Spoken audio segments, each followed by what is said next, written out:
Dr. Clement, tell us about living foods in the treatment of Crohn's disease. Crohn's disease is after diverticulitis. The next step is colon cancer. It probably started with irritable bowel syndrome. That's the steps it usually goes.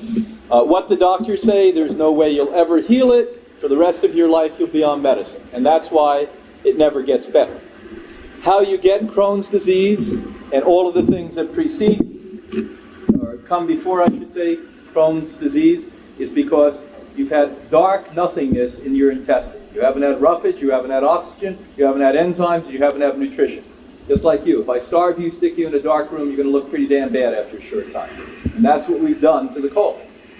And how you can turn this around, as I've seen done in hundreds and hundreds and hundreds of cases, you can read about them here, is do the opposite.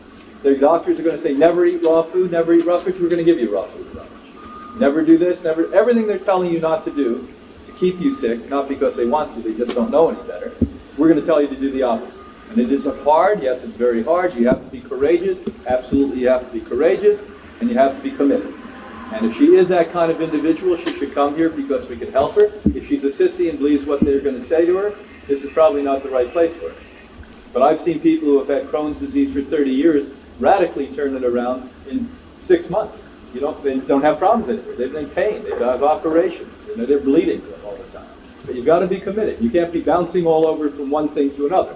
Do what is most difficult, most painful, and you go through it. Start to bring life back into the intestinal tract.